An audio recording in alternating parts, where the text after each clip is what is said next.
Hi all. So now we will be solving English. आज हम English का question paper solve करेंगे, ठीक है। लैंग्वेज 2 वालों के लिए है और लेवल 2। ये आपका जुलाई 2024 का पेपर है, ठीक है। सीडीपी और हिंदी अपलोड हो चुका है, लेकिन अब हम देखेंगे इंग्लिश। क्लियर? लैंग्वेज 2। सो यहाँ पे सबसे पहले बोला है read the passage given below and answer the questions that follow. Clear? ये पैसेज है जो हमको पढ़ना है। एक ब्रीफिंग अगर हम देखें तो इसमें चॉकलेट लवर्स जो है उनके बारे में बताया गया है कि कई लोग जो होते हैं वो मीठे को देख के बिल्कुल भी अपने आप को रेजिस्ट नहीं कर पाते। क्यों? क्योंकि उनके अंदर एक जीन रिस्पॉन्सिबल होता है, that is called sweet tooth gene. Now chocoholics no longer need to feel guilty about their desire for chocolate. जो चोकोहॉलिक्स होते हैं उनको कोई ज़रूरत नहीं है कि अपने अंदर ये गिल्टी लाने के लिए जो भी वो डिज़ायर रखते हैं चॉकलेट के लिए। They are simply the victim of the genes. ये क्या है? सिंपली जीन्स के विक्टिम होते हैं, ठीक है। मतलब ये इनके अंदर जीन्स होते हैं जो इस चीज़ के लिए रिस्पॉन्सिबल होते हैं। साइंटिस्ट है फाउंड। ये चीज़ किसने डिस्कवर की है? साइंटिस्ट ने। The so called sweet tooth gene has been identified. ये जो स्वीट टूथ जीन है, जिसे हम स्वीट टूथ जीन बोलते हैं, जो हमारी बॉडी में प्रेजेंट होता है, उसे आइडेंटिफाई किया गया है रिसर्चर्स की एक टीम के द्वारा। And it helps explain why some find it harder to resist chocolate bars and cream cakes. और यही जीन है जो रिस्पॉन्सिबल होता है जिसकी वजह से कई लोग बहुत रेजिस्टिव हो जाते हैं कि वो क्रीम या फिर मीठा या कोई भी चॉकलेट जो होती है उसको मना नहीं कर पाते। It also raises the possibility of designing a drug which could switch off the gene and help people resist sugary foods. इसमें क्या होता है, रिसर्चर्स चाहें तो एक ड्रग जो है उसको डिज़ाइन करने की पॉसिबिलिटी ये चीज़ इंक्रीज करती है, ठीक है। वो डिज़ाइन क्या है कि ये कुछ ऐसी ड्रग डिज़ाइन करेंगे जिससे कि ये जो जीन है स्वीट टूथ जीन, ये क्या है, स्विच ऑफ हो जाएगा, मतलब वो काम नहीं करेगा, जिससे लोग जो है वो रेजिस्ट कर पाएंगे। And it help people resist sugary foods. और ये क्या करेगा, लोगों को जो शुगरी फूड है उसको रेजिस्ट करने में हेल्प करेगा। Children in particular risk their health by eating too many sweets and chocolates. बच्चे जो होते हैं वो क्या करते हैं, अपनी लाइफ को रिस्क पे डाल देते हैं। कई बच्चे बहुत ज़्यादा मीठा और चॉकलेट जो है उसको खाते हैं। To identify the gene, researcher team conducted almost identical experiments using mice which have differences in their ability to taste sweet food. ये जो जीन है उसको आइडेंटिफाई करने के चक्कर में जो रिसर्च टीम है उन्होंने क्या किया था, माइस को यूज़ किया था, जिसमें जो स्वीट टेस्ट है उसको टेस्ट करने की जो एबिलिटी है वो अलग अलग तरीके से डिफरेंस में थी। One of team members said a sweet taste receptor recognises the sweet content of food and initiate a cascade of events which signals to the brain that a sweet food has been eaten. उनमें से जो एक team member था उसने बोला कि जो sweet taste receptor होता है, ठीक है, हमारी जीभ जो होती है उस पर रिसेप्टर्स होते हैं, तो जो स्वीट टेस्ट रिसेप्टर है वो रिकॉग्नाइज कर देता है खाने के स्वीट कंटेंट को, ठीक है। और फिर उसमें कैस्केड ऑफ इवेंट्स, मतलब इवेंट्स की एक सीरीज जो होती है वो स्टार्ट हो जाती है, जो ब्रेन को एक सिग्नल देती है कि जो स्वीट फूड है that the sweet food has been eaten, कि जो मीठा खाना है उसे खाया जा चुका है। He further added the same gene exists in humans. उसने यही सेम चीज़, ये पहले किस में देखा गया था, माइस में, ठीक है। यही सेम चीज़ इसने किस में देखी, जो ह्यूमंस हैं उनके अंदर इस चीज़ को देखा गया।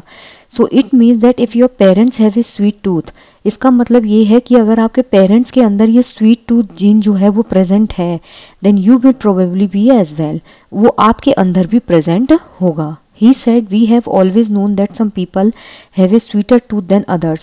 हम हमेशा ऐसा देखते आए हैं कि कुछ लोग जो होते हैं उनके अंदर स्वीटर टूथ जो है वो ज़्यादा एक्टिवेट होता है। But it has also been prove that if you are gradually expose to less sugar, अगर धीरे धीरे, ग्रेजुअली मतलब धीरे धीरे, अगर आपको लेस शुगर की तरफ एक्सपोज किया जाए, then the body becomes accustomed to less. जो बॉडी होती है वो धीरे धीरे कैसी हो जाती है, मतलब उस चीज़ के लिए हैबिचुअल हो जाती है कि आप उस चीज़ को खाना कम कर दोगे, ठीक है। They will be satisfied with a lower level of sweetness. वो क्या है, धीरे धीरे एक जो स्वीटनेस का कम लेवल है उससे भी सेटिस्फाई होना चालू हो जाएंगे। Doctors phone against any form of gene therapy which seeks to deactivate the sweet gene. जो डॉक्टर्स हैं वो किसी भी टाइप की जो जीन थेरेपी है उसके अगेंस्ट क्या करते हैं, वॉर्न करते हैं। जो स्वीट जीन को, जैसे कई लोग क्या करते हैं, स्वीट जीन को डीएक्टिवेट करवा देते हैं। This is very wrong method. We have produce this gene through evolution. हम इस जीन जो है, ये जो जीन बॉडी के अंदर बनता है वो बहुत सारे इवोल्यूशंस है जिनके थ्रू बनता है।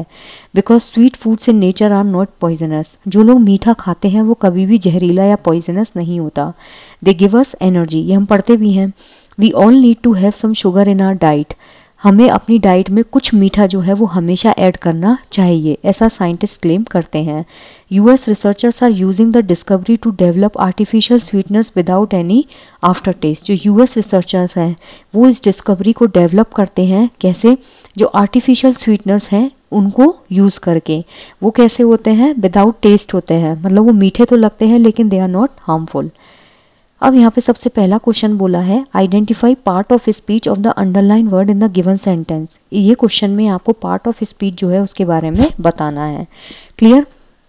Doctors warn against any form of the gene therapy which seeks to deactivate the sweet gene.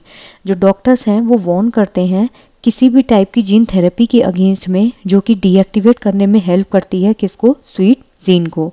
तो यहाँ पे बोला है कि ये सही है कि गलत है, मतलब यहाँ पे आपको ये बताना है कि कौन सा पार्ट ऑफ स्पीच जो है वो यहाँ पे यूज हुआ है। So doctors warn against, against मतलब किसी चीज के खिलाफ, जीन थेरेपी जो है उसके, जो लोग जीन थेरेपी करवाते हैं उसके अगेंस्ट डॉक्टर वॉर्न करते हैं। Which seeks to deactivate the sweet gene, जो लोग स्वीट जीन को डीएक्टिवेट करवा देते हैं। तो यहाँ पे अगेंस्ट में पूछा है आपसे और स्वीट में पूछा है। जीन कैसा है, स्वीट, तो ये क्या होगा, obviously this is your adjective. ठीक है, तो ये क्या हो जाएगा यहाँ पे आपका, इसका एडजेक्टिव जो है that would be the correct answer. The next is कि अगेंस्ट जो है वो यहाँ पे क्या है, तो अगेंस्ट जो है वो यहाँ क्या हो जाएगा आपका प्रीपोजिशन। क्लियर, अगेंस्ट क्या है, प्रीपोजिशन है, और स्वीट क्या है आपका, ये आपका एडजेक्टिव हो जाएगा। Clear, so the correct answer would be option number 1। सो 121 का करेक्ट आंसर क्या होगा आपका, ऑप्शन नंबर 1।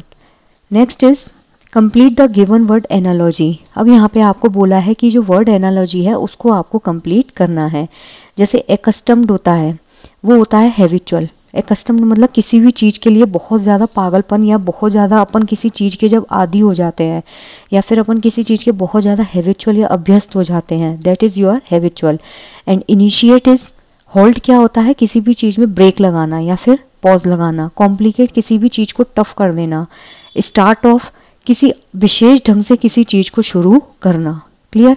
हिंडर, बीच में हर्डल डालना या किसी भी चीज में, किसी भी चीज को लेके उसमें मतलब प्रॉब्लम्स क्रिएट करना। तो यहाँ क्या होगा, इनिशिएट मतलब स्टार्ट ऑफ। क्लियर। होल्ड मतलब ब्रेक, कॉम्प्लिकेट मतलब टफ करना चीजों को, स्टार्ट ऑफ मतलब किसी विशेष ढंग से किसी भी चीज को शुरू करना, और इनिशिएट मतलब किसी चीज को स्टार्ट करना। हिंडर मतलब कोई भी हर्डल जो है उसको बीच में पैदा करना, मतलब चीज जो है उनमें प्रॉब्लम्स क्रिएट करना। Clear. The next question is having a sweet tooth means, अगर किसी के अंदर स्वीट टूथ होता है उसका क्या मतलब है। Buying sweet food items from the shop, कि वो शॉप से जो है वो मीठे आइटम्स खरीदेगा।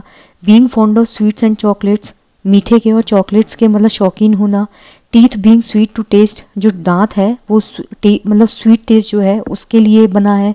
Teeth becoming decayed due to sugary food items, जो दांत है वो धीरे धीरे टूटता जाएगा या बिखरता जाएगा शुगरी फूड आइटम्स की वजह से। तो यहाँ इसका जो करेक्ट आंसर है that is option number 2। Sweet tooth मतलब कि कई लोग जो होते हैं वो मीठे के, चॉकलेट के मतलब बहुत ज्यादा शौकीन होते हैं। So being fond of sweets and chocolates. Doctors are not in favour of gene therapy, जो डॉक्टर्स होते हैं वो कभी भी जीन थेरेपी के फेवर में नहीं होते। क्यों। Sweet food give energy to the body, it's poisonous, people will feel guilty after going through it, it will enhance sugar level in the body. तो ऑब्वियसली इसका करेक्ट आंसर क्या होगा, option number 1, कि जो डॉक्टर्स हैं वो कभी भी जीन थेरेपी के फेवर में क्यों नहीं होते, क्योंकि जो शुगरी आइटम होते हैं और जो स्वीट फूड होता है वो हमेशा बॉडी को एनर्जी देता है। दे आर नेवर पॉइजनस, क्योंकि कई डॉक्टर्स हैं जो ये गाइड करते हैं कि खाने के बाद थोड़ा सा मीठा खाना चाहिए। People will feel guilty after going through it, हमने पैसेज की सबसे पहली लाइन में ही देखा था कि chocoholics no longer need to feel guilty about their desire for chocolate. It will enhance sugar level in the body, अगर आप जरा सा मीठा खाते हो पूरे दिन में then it's not going to increase the sugar level in your body. According to doctor sweet foods are, अगर डॉक्टर्स के अकॉर्डिंग देखें तो जो स्वीट फूड्स होते हैं वो क्या हैं, डेंजरस हैं, पॉइजनस हैं, एनर्जी बूस्टर्स हैं और डीएक्टिवेटेड जीन्स हैं। अभी पढ़ा था हमने कि जो स्वीट फूड्स होते हैं वो डॉक्टर्स के अकॉर्डिंग क्या होता है, एनर्जी बूस्टर। ये क्या करते हैं, एनर्जी को बूस्ट अप करते हैं। They are not dangerous, they are fruitful, poisonous भी नहीं होते, ना ही डीएक्टिवेटेड जीन होते हैं। The phrase initiate a cascade of events means, हम फ्रेजल वर्ब्स पढ़ते हैं तो यहीं पे एक फ्रेज दिया हुआ है initiate a cascade of events. इसका मतलब क्या है, इवेंट्स का जो कैस्केड है, कैस्केड मतलब एक सीरीज, उसको इनिशिएट करना। To put a stop to orderly events, जो भी इवेंट्स हो रही हैं उनको स्टॉप करना। To halt and hinder sequential events, stop लगाना जो भी सीक्वेंस में इवेंट्स हो रही हैं उनको। Signals given to the brain, जो सिग्नल है वो ब्रेन को दिया जा रहा है। To start a series of occurrences, तो इसका जो करेक्ट आंसर होगा that would be option number 4। Occurrences मतलब जो भी चीजें हो रही हैं उनकी एक सीरीज जो है उसको स्टार्ट करना, that is initiates a cascade of events. Read the statements given below. Doctors have favoured gene therapy to control sweet gene, गलत है बिल्कुल। क्यों? क्योंकि जो डॉक्टर्स हैं they are never in the favour of gene therapy to control the sweet gene, क्योंकि doctors क्या बोलते हैं कि स्वीट जीन जो होता है वो बहुत ज़्यादा रिस्पॉन्सिबल होता है किसके लिए, बॉडी में एनर्जी के लिए। और sweet taste receptor recognises the amount of sweetness in food, बिल्कुल सही बात है कि जो स्वीट टेस्ट रिसेप्टर होता है, हमारी बॉडी में रिसेप्टर्स होते हैं जीभ पे, ठीक है, ये रिसेप्टर्स क्या करते हैं, जो स्वीटनेस होती है खाने की उसके अमाउंट को ये रिकॉग्नाइज करते हैं। जैसे बहुत ज़्यादा कोई चीज़ मीठी होती है तो हम कई बार फेंक देते हैं। Heredity factors have absolutely no role to play in inheriting the sweet gene, बिल्कुल गलत है, क्योंकि अभी हमने पढ़ा था कि अगर पेरेंट्स के अंदर स्वीट टूथ जीन प्रेजेंट होता है so there is a many 1000% of probability that the child will have the same tooth gene. तो यहाँ ये चीज गलत हो गई। So A and C both are incorrect but the B is correct. So the correct option is option number 1। Next is chocoholics are people. जो chocoholics होते हैं वो कौन होते हैं? Who eat chocolate? नहीं। Who enjoy both chocolate and alcohol? नहीं। Who are fond of chocolate? बिल्कुल सही है। Who are makers of chocolates? ये भी नहीं होगा। So the option 3 will be correct. Chocoholics का मतलब क्या होता है? जिनको चॉकलेट बहुत ज्यादा पसंद होती है, ठीक है। अब यहाँ पे आपको नेक्स्ट पैसेज दिया हुआ है। Read the passage given below and answer the questions 129 to 135 that follow. Every now and then we would speed through a village line with waving Tibetan children. यहाँ पे बताया गया है कि जो ताइबेतियन बच्चे होते हैं तो उनका एक डिस्क्रिप्शन जो है वो यहाँ पे दिया हुआ है। तो यहाँ पे बोला है कि कभी कभी हम एक गांव से गुजरते थे जहाँ पे तिब्बती बच्चे जो है वो क्या कर रहे थे? वेविंग ताइबेतियन चिल्ड्रन, यानी कि तिब्बती बच्चे जो है वो हाथ हिला रहे थे। दियर विलेजेस लुक्ड वंडरफुल, उनके गांव जो है वो इतने आकर्षक थे एंड सो इनवाइटिंग, और इतने सुंदर थे that Dorje was not showing any science of slowing down. जो दोरजे हैं वो अपनी रफ्तार को कम करने का कोई भी संकेत नहीं दे रहे थे। Small clusters of single and double storey building, छोटे छोटे से जो क्लस्टर्स होते हैं, मतलब छोटे छोटे एक मंजिल और 2 मंजिल के जो छोटे समूह होते हैं, विद वॉक इन कोर्टयार्ड्स, जैसे ही आप अंदर घुसोगे तो वॉक इन जो कोर्टयार्ड्स है, jostle together in the foot hills.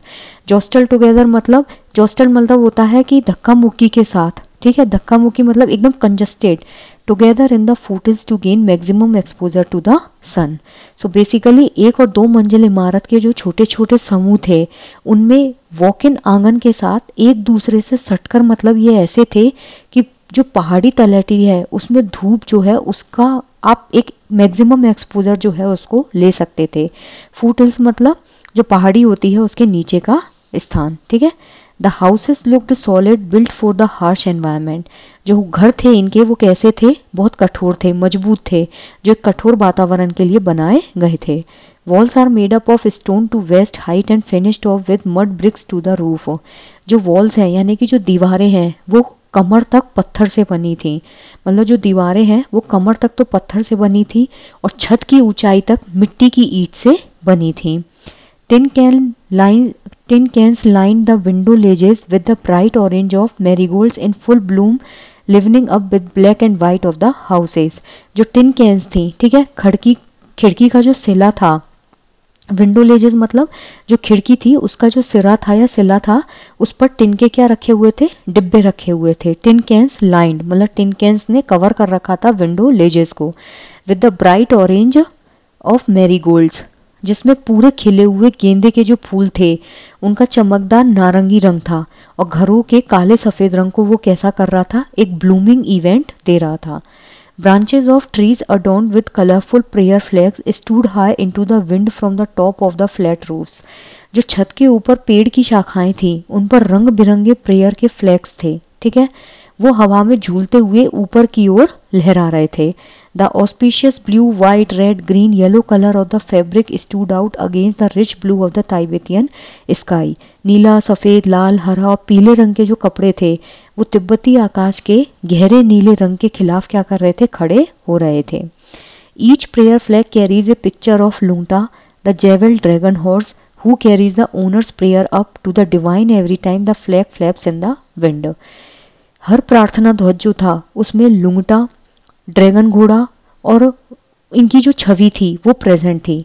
जैसे जैसे हवा में वो फ्लैग फड़फड़ा रहा था तो मालिक की जितनी भी प्रेयर्स थी वो कहाँ तक पहुंच रही थी, ऊपर भगवान तक वो पहुंच रही थी। The larger villages have healthy trees. बड़े गांव जो होते हैं उनमें पेड़ कैसे होते हैं, गांव में पेड़ हमेशा हेल्दी होते हैं। यूजुअली विलोज और पॉपुलर्स which look quite out of place in the generally treeless landscape.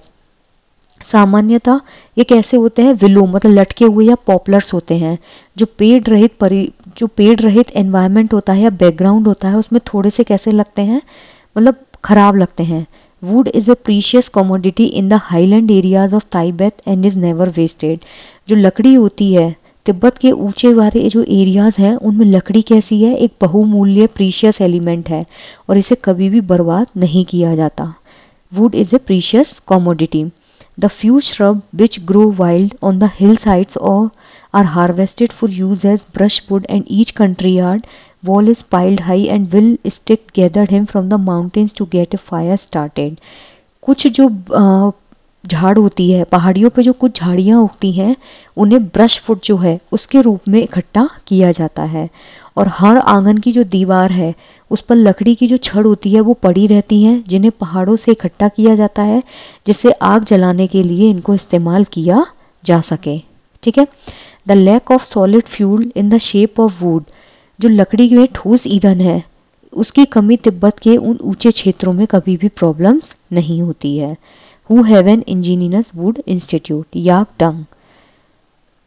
अब नेक्स्ट क्वेश्चन है यहाँ पे आपका, Why do the willows and poplars look absurd in the landscape। अभी हमने यहाँ पे देखा था कि जो पॉपुलर्स होते हैं willows and poplars they look quite out of place in generally treeless landscape। जहाँ पे पेड़ नहीं होते वहाँ पे willows और poplars जो है वो थोड़े से अजीब दिखते हैं। तो यहाँ पे यही पूछा है, Why do the willows and poplars look so absurd in the landscape। They are stunted shrubs, they have minimum branches and leaves because the landscape is generally treeless, the other trees camouflage them। अब ये जो willows हैं पॉपुलर्स हैं वो उस area में absurd क्यों दिख रहे थे, क्योंकि लैंडस्केप जो है वो कैसा था, ट्रीलेस था, इसलिए ये कैसे दिख रहे थे, बकवास से। यानी कि एब्सर्ड मतलब मूर्ख टाइप नहीं होता है, कोई चीज बिल्कुल अलग दिखती है। The next is identify the underline word in the given sentence. यहाँ पे आपको बताना है कि इसमें पार्ट ऑफ स्पीच पूछा है, ठीक है। दो चीजों में आपको पार्ट ऑफ स्पीच बताना है, the one is shape and the second one is lack. The lack of solid fuel in the shape of wood is not a problem for the Tibetans. Lack क्या है, noun है, shape क्या है, adjective है, adjective और noun है, noun है, verb और नाउन है। तो यहाँ जो इसका करेक्ट आंसर है that is the lack of solid fuel. जो सॉलिड फ्यूल है उसकी कमी, ठीक है। और शेप कैसी है, वुड की shape is not the problem for the तिब्बतियंस। वो क्या है, तिब्बतियंस के लिए एक प्रॉब्लम नहीं है। तो यहाँ पे ये दोनों चीजें क्या होंगी आपकी, ये भी नाउन होगा और ये भी नाउन होगा। So the option 3 will be correct, ठीक है। फ्यूल नाउन क्यों है, क्योंकि फ्यूल के just a second, the lack of the solid fuel in the shape of the wood is not a problem for the Tibetans. तो यहाँ पे इसका करेक्ट आंसर क्या हो जाएगा, noun and noun. Lack means कमी, that is your abstract noun. Shape is जब हम किसी भी चीज की शेप के बारे में डिफाइन करते हैं दैट इज ऑल्सो नाउन, ठीक है। ये किसी चीज की विशेषता तो बता नहीं रहे हैं तो ये एडजेक्टिव तो होगा नहीं, ठीक है। The next is read the following two statements. Wood and sticks are piled high against the courtyard walls and the houses because wood is found in the abundance across Tibet। तो यहाँ इसका जो correct answer होगा कि जो would होती है और स्टिक्स होती हैं piled high against the courtyard walls in the houses. House में जो वॉल्स होती हैं उसके अगेंस्ट उनको लटकाया जाता है, ठीक है। और वुड जो है वो एबंडेंस में मिलती है नहीं। जो तिब्बतियन एरियाज होते हैं उनमें जो लकड़ी होती है वो ज़्यादा एबंडेंस क्वांटिटी में प्रेजेंट नहीं होती है, ठीक है। ए तो बिल्कुल करेक्ट है, but R is not the reason for it. तो यहाँ इसका जो करेक्ट आंसर है that would be option number 2। A is correct and R is not the reason for it. Wood and sticks are piled high against the courtyard walls in the houses. House की जो wall होती है वहां पे उनको टांग के रखा जाता है लकड़ी की स्टिक्स को।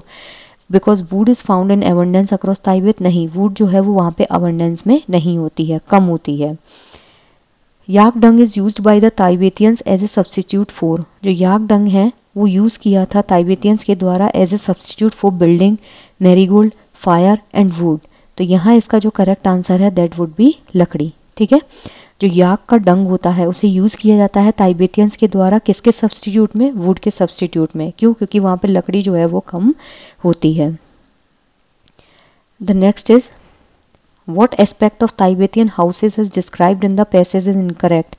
कौन सा एस्पेक्ट ऐसा है तिब्बतियन हाउसेस का जो पैसेज में जो डिस्क्राइब किया गया है वो इनकरेक्ट है। Walls are made of mortar and cement, tin cans line the window ledges, roofs are made of mud bricks, they are solidity build. बिल्कुल सही बात है, वो सॉलिड तरीके से बनाए गए थे, ये हमने पढ़ा है। रूफ जो होती है वो मड ब्रिक्स की बनती है, यानी कि मिट्टी की ईंटों की बनती है, बिल्कुल सही है। Tin cans line the window laissez, जो टिन कैन्स थी वो विंडो की जो सिराना है या विंडो की जो लाइनिंग है लेजेस उन पे रखी गई थी, और उनमें मैरीगोल्ड जो फ्लावर्स हैं वो क्या कर रहे थे, ब्लैक एंड वाइट घर को एक फैसिनेटिंग बना रहे थे। Walls are made of mortar and cement, नहीं, जो वॉल्स थी वो मोटार और सीमेंट की नहीं बनी हुई थी। तो यहाँ पे option number 1 will be the incorrect. The phrase courtyards jostling together implies, जो कोर्टयार्ड्स थे, वॉकिंग जो कोर्टयार्ड्स थे वो इतने ज़्यादा मतलब इम्पैक्टफुल थे, मतलब इतना ज़्यादा एक दूसरे से सटे हुए थे। बीइंग वेरी फार अपार्ट, नहीं, जॉस्लिंग का मतलब होता है एक दूसरे से धक्का मुक्की करके, मतलब बिल्कुल ही एक दूसरे से चिपके हुए। Being in different sizes and dimensions, नहीं, इसका इससे कोई लेना देना नहीं है। Being one on top of the other, एक के ऊपर एक नहीं था। बीइंग इन क्लोज प्रॉक्सिमिटी, बिल्कुल सही बात है कि वो इतने ज़्यादा क्लोजली अटैच थे या इतनी ज़्यादा क्लोज प्रॉक्सिमिटी में थे। तो यहाँ इसका जो करेक्ट आंसर है वो क्या होगा, courtyard jostling together. Complete the given word analogy. Precious मतलब कीमती, तो इसका क्या हो गया, वैल्यूएबल। इंजीनियस, ठीक है, तो इंजीनियस का क्या होगा, थियोटिकल, इन्वेंटिव, जेन्यून और प्रैक्टिकल, ठीक है। इंजीनियस मतलब होता है, इंजीनियस मतलब कौशलपूर्ण, ठीक है। जब आप किसी भी काम को बिल्कुल कौशलपूर्ण ढंग से करते हैं या फिर आप किसी भी काम में बहुत ज़्यादा परफेक्ट होते हैं, तो यहाँ क्या होगा इसका, इन्वेंटिव, ठीक है। Option number 2 will be correct. Practical मतलब थियोटिकल का अपोजिट होता है, जब आप किसी चीज़ को थ्योरी में पढ़ते हो और एक चीज़ आप प्रैक्टिकल करते हो। जेन्यून मतलब जब कोई चीज़ बहुत ज़्यादा सामान्य जेन्यून होती है।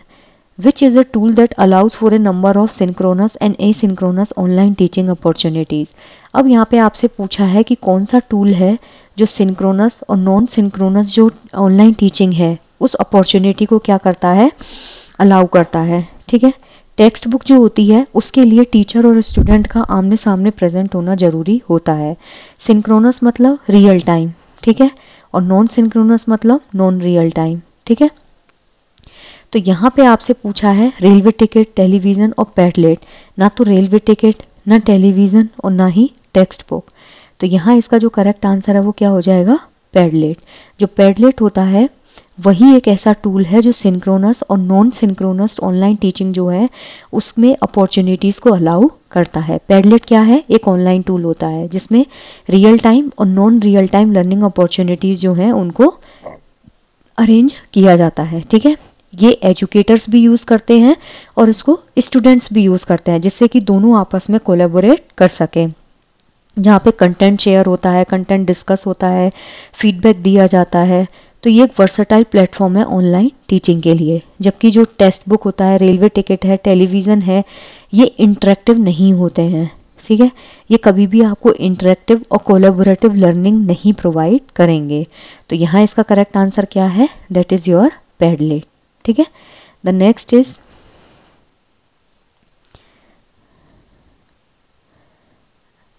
(137) which tool is not ideal for formative assessment. Assessment दो टाइप का होता है, एक होता है एफए और एक होता है एसए। फॉर्मेटिव असेसमेंट होता है जो असेसमेंट फॉर लर्निंग होता है, मतलब ये टाइम टाइम पे लिया जाता है, इसमें टाइम टाइम पे बच्चे को फीडबैक दिया जाता है, जहां बच्चे को इम्प्रूवमेंट की ज़रूरत होती है वहां बच्चे को इम्प्रूव किया जाता है। जबकि समेटिव असेसमेंट जो होता है वो ईयर एंड में लिया जाता है। समेटिव असेसमेंट में क्या करते हैं, बच्चे को या तो फेल किया जाता है या फिर बच्चे को पास किया जाता है। तो फॉर्मेटिव असेसमेंट के लिए कौन सा टूल जो है वो आइडियल नहीं है, assignment, project, paper pencil test और क्लास प्रेजेंटेशन। तो अगर इस क्वेश्चन का आंसर आपको नहीं भी आता है ना, तो भी आप सोच सकते हैं कि जो पेपर पेंसिल टेस्ट होता है ये हम हमेशा कब देते हैं, ईयर एंड में। ये हमेशा समेटिव असेसमेंट के लिए यूज होता है। समेटिव असेसमेंट में आप क्या करते हो, जो ओवरऑल लर्निंग आपने की है पूरे साल, उसको ईयर एंड में आपको मतलब जज किया जाता है। ये वन टाइम प्रोटोकॉल होता है।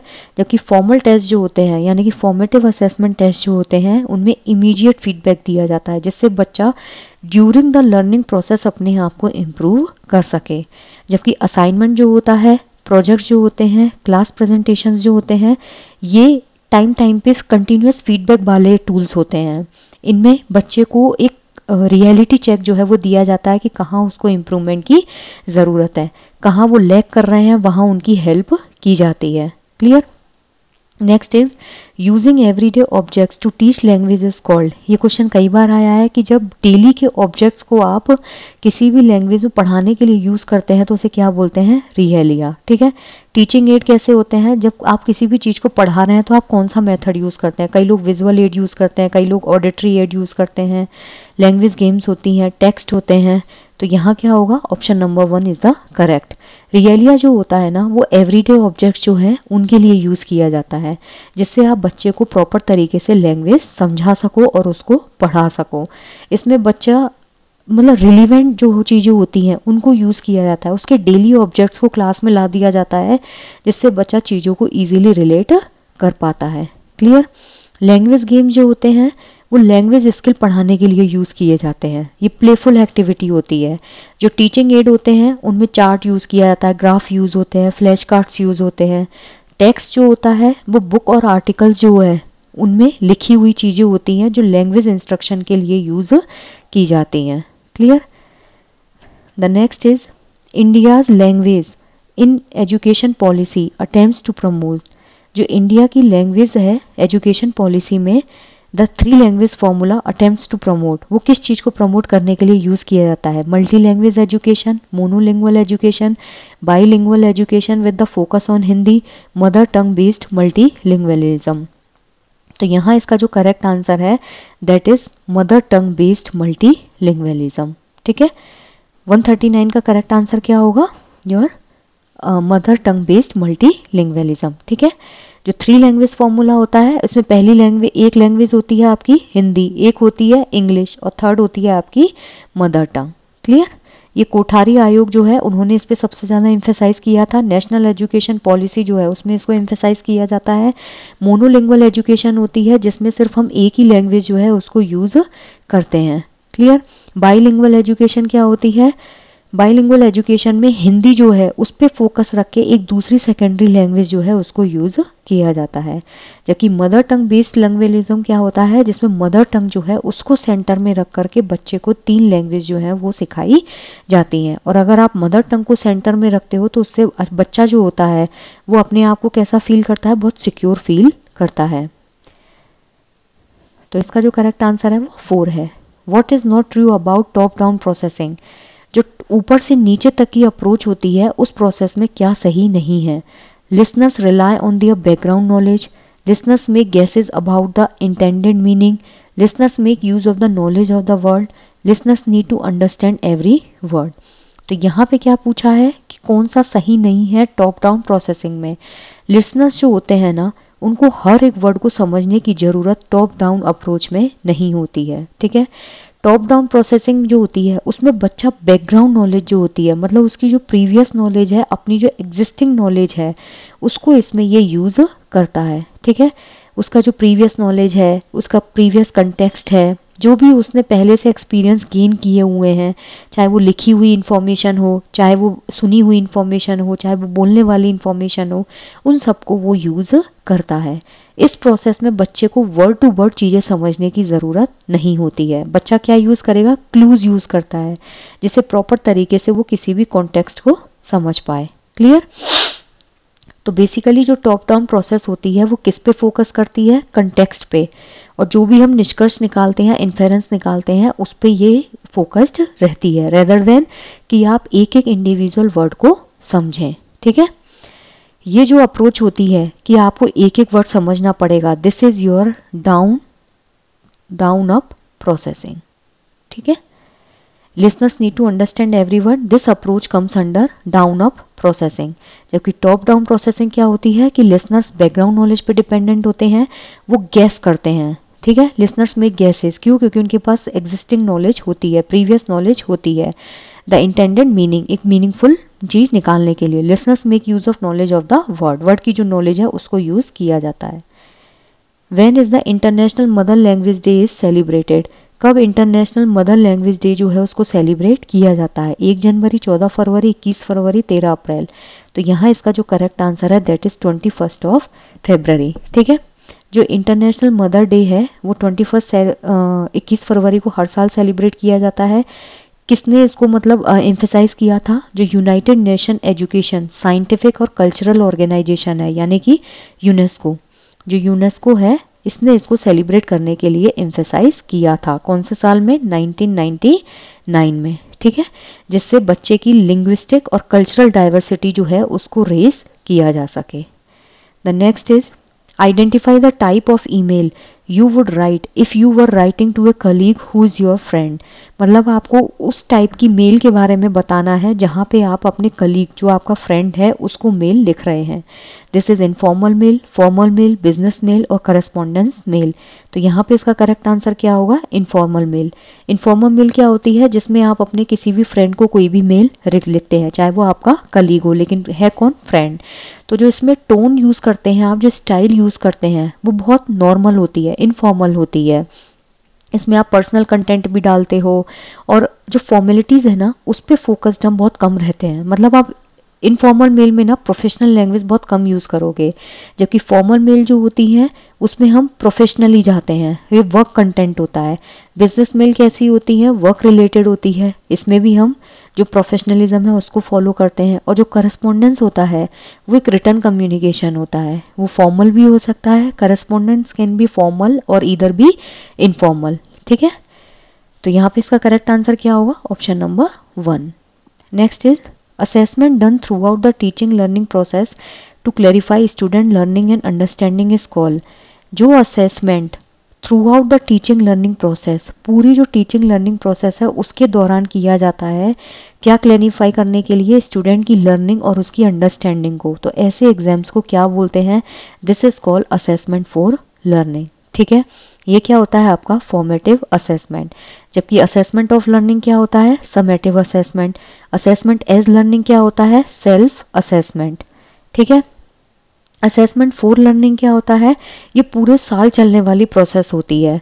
जो असेसमेंट्स होते हैं वो पूरा टीचिंग लर्निंग प्रोसेस में, मतलब पूरे साल जो टीचिंग लर्निंग प्रोसेस चलती है उसमें कंडक्ट होते हैं। बच्चे को आप इसमें मॉनिटर करोगे, टाइम टू टाइम उसको इम्प्रूव करोगे, हमेशा उसको फीडबैक दोगे।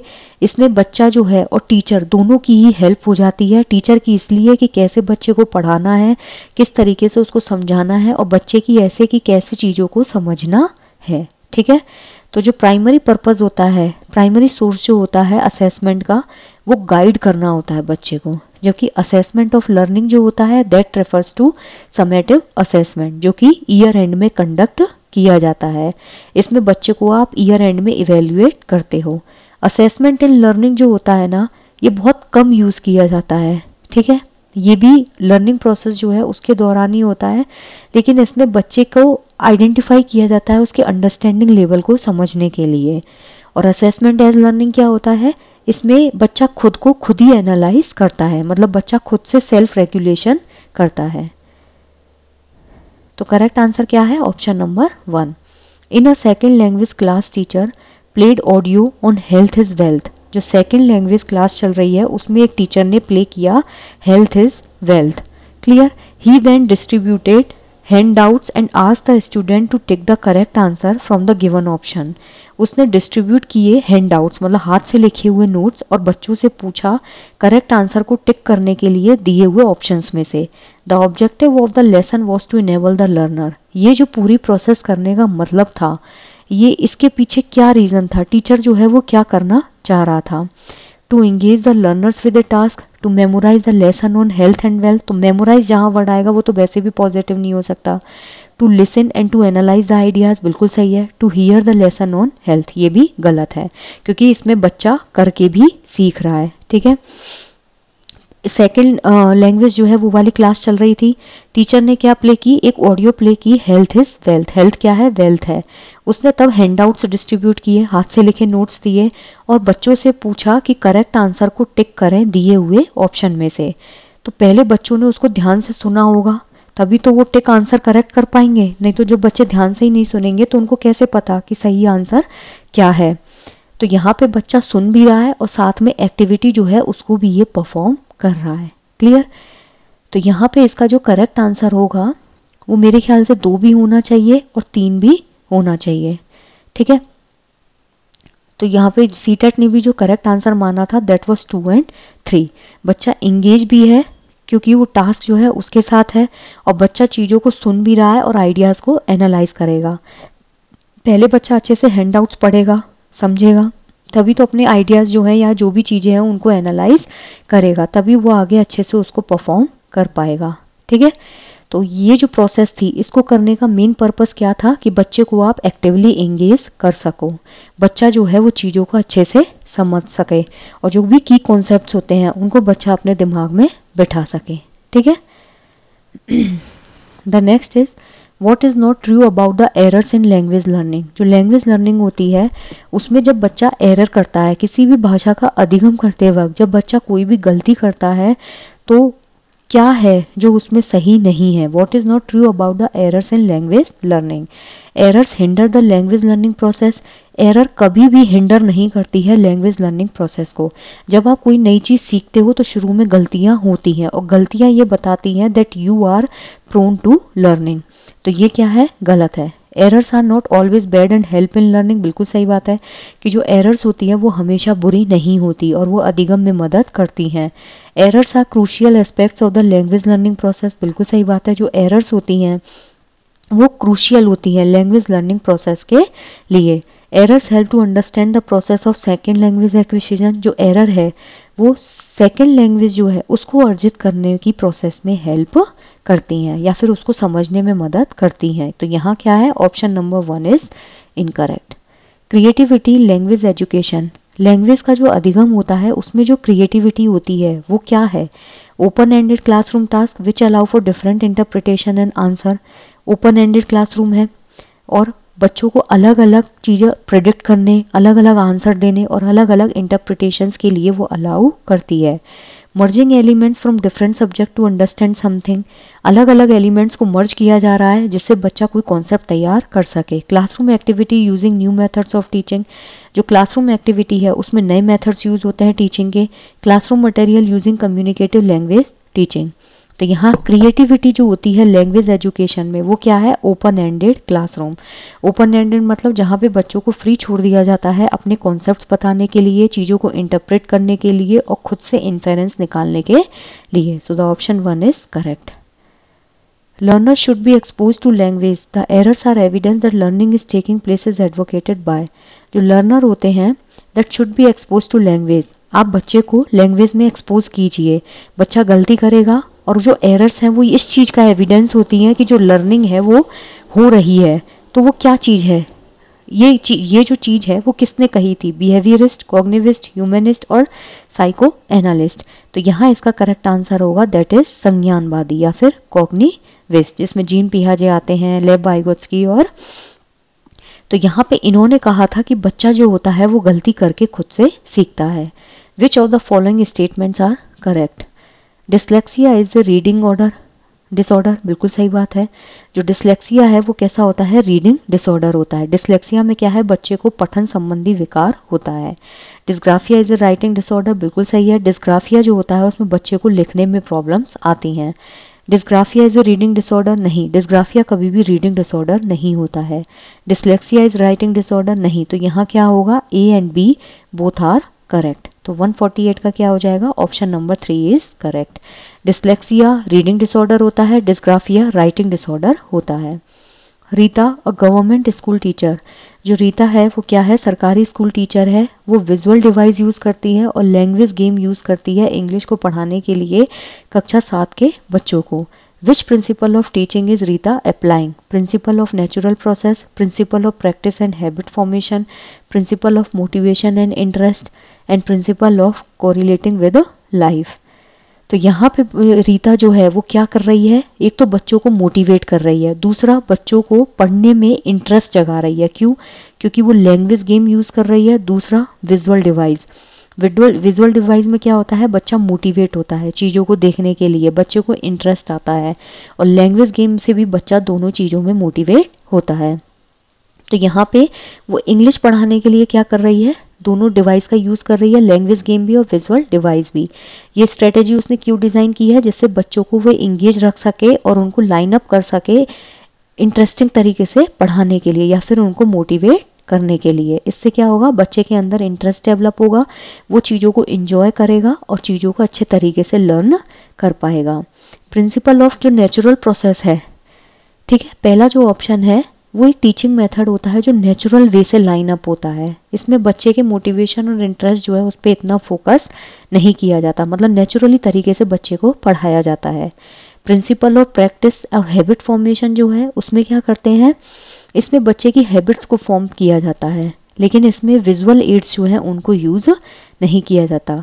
कोरिलेटिंग विद लाइफ, इसमें रियलिया जो होते हैं उनको यूज़ किया जाता है। इसमें गेम और विजुअल्स जो होते हैं वो यूज़ तो होते हैं but they are used indirectly. तो यहाँ क्या होगा, option number 3। What is a short story which has animal as the main character and teaches an explicit moral story? इसका जो करेक्ट आंसर है दैट इज फेबल। फैंटेसी जो होती है ना वो एक जेनरे होता है, यानी कि एक आर्टिफिशियल फिक्शन जो होता है वो स्टोरी होती है। इसमें मैजिक होता है, सुपरनेचुरल एक्टिविटीज़ होती हैं, इमेजिनरी वर्ड्स होते हैं। जो साइंस फिक्शन होता है इसमें हम क्या करते हैं, साइंटिफिक जो कॉन्सेप्ट्स होते हैं उनको advance technology, space, time travel इनके संग लाइन अप किया जाता है। जो ट्रेवलॉग होता है उसमें हम क्या करते हैं, ट्रेवल जो होता है उसके दौरान हम जो भी एक्सपीरियंस गेन करते हैं उनको लिखा जाता है। जबकि जो फेबल होता है ना ये एक शॉर्ट स्टोरी होती है। Fable is always a short story, ठीक है। इसमें एनिमल्स मेन कैरेक्टर होते हैं और एक एक्सप्लिसिट मोरल जो है उसको दिया जाता है। एक्सप्लिसिट मतलब बाहर, जो मोरल है वो अलग से होता है, ना कि उसी में इनबिल्ट होता है, ठीक है। लेकिन इसमें फेबल में जो शॉर्ट स्टोरी है इसमें जो हम एनिमल्स को यूज करते हैं, these animals give human qualities. Okay, so I just hope guys कि आपको ये बहुत अच्छे से समझ में आया होगा। अगर कोई भी डाउट है किसी भी क्वेश्चन में या किसी भी कॉन्सेप्ट में, you can ask me in the comment section. Thank you so much.